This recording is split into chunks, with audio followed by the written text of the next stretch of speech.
ആദ്യ ദിനം 100 കോടി നേടാൻ വിജയ് ചിത്രം ജനനായകൻ. ഹലോ ഫ്രണ്ട്സ്, എല്ലാവർക്കും നമസ്കാരം.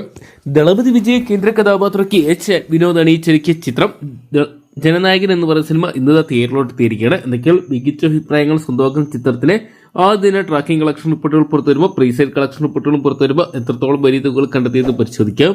വീഡിയോ ആദ്യമായിട്ട് കാണുന്ന സുഹൃത്തുക്കളാണെങ്കിൽ ഏറ്റവും ലേറ്റസ്റ്റ് ആയിട്ടുള്ള സിനിമാ വിശേഷങ്ങൾ അറിയാൻ വേണ്ടി ഇപ്പോൾ തന്നെ ചാനൽ സബ്സ്ക്രൈബ് ചെയ്ത് നോക്കുക.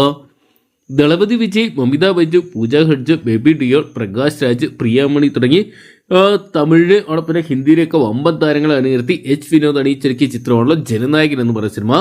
തെലുങ്ക് ചിത്രം ഭഗവന്ത് കേസരി എന്ന് പറയുന്ന സിനിമയുടെ റീമേക്ക് ആയിട്ട് എത്തിയ ചിത്രത്തിൽ ഒരുപാട് ലീഗൽ നടപടികൾ ഫോളോ ചെയ്ത് പൊങ്കൽ റിലീസിന് പ്ലാൻ ചെയ്ത ചിത്രം ഇന്ന് എത്തുമ്പോൾ വലിയ വിജയങ്ങൾ തന്നെ സ്വന്തമാക്കുന്ന ഒരു കാഴ്ചയാണ് കാണാൻ സാധിക്കുന്നത്. പ്രീസൈഡിലൂടെ തന്നെ ചിത്രം റെക്കോർഡ് കളക്ഷൻ സ്വന്തമാക്കിയിട്ടുണ്ടായിരുന്നു. 1 മില്യണിന് മുകളിൽ ഏകദേശം 10 ലക്ഷത്തിലധികം ടിക്കറ്റുകൾ ഓൺലൈനിലൂടെ മാത്രം ചിത്രത്തിന് വിൽക്കാൻ സാധിച്ചിട്ടുണ്ടായിരുന്നു. ഇപ്പോൾ ചിത്രത്തിന്റെ പ്രീസെയിൽ കളക്ഷൻ റിപ്പോർട്ടുകൾ പുറത്തു വരുമ്പോൾ 50 കോടി രൂപയോളമാണ് ചിത്രം ആദ്യ ദിനം പ്രീസെയിലൂടെ വേൾഡ് വൈഡ് ബോക്സ് ഓഫീസ് നേട്ട് സ്വന്തമാക്കിയിരിക്കുന്നത്. അതേസമയം ചിത്രത്തിന്റെ ഇന്നത്തെ ബുക്കിംഗും കളക്ഷനും കാണുകയാൽ ചിത്രം ആദ്യ ദിനം വേൾഡ് വൈഡ് ബോക്സ് ഓഫീസ് നേട്ട് 100 മുതൽ 120 കോടി രൂപ വരെ സ്വന്തമാക്കാനുള്ള സാധ്യതകളും കാണുന്നുണ്ട്.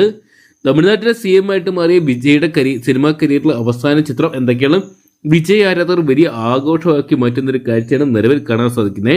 എന്തൊക്കെയാണ് ഇന്ന് വൈകിട്ടത്തോടു കൂടി തന്നെ നമുക്ക് ചിത്രത്തിന്റെ ആദ്യ ഫൈനൽ കേരള വേൾഡ് വൈഡ് ആദ്യ കളക്ഷൻ റിപ്പോർട്ടുകളൊക്കെ ഒഫീഷ്യലായിട്ട് അറിയാൻ സാധിക്കുന്നതായിരിക്കും. കാത്തിരിക്കാൻ ചിത്രത്തിന്റെ കളക്ഷൻ അപ്ഡേറ്റുകൾ അറിയാൻ വേണ്ടി. അപ്പോൾ വിജയ് ചിത്രം ജനനായകൻ എന്ന് പറയുന്ന സിനിമ നിങ്ങൾ കണ്ടിട്ടുണ്ടെങ്കിൽ സിനിമയെക്കുറിച്ചുള്ള നിങ്ങളുടെ വലിയ അഭിപ്രായങ്ങൾ കമന്റ് ബോക്സിൽ പങ്കുവെക്കുക.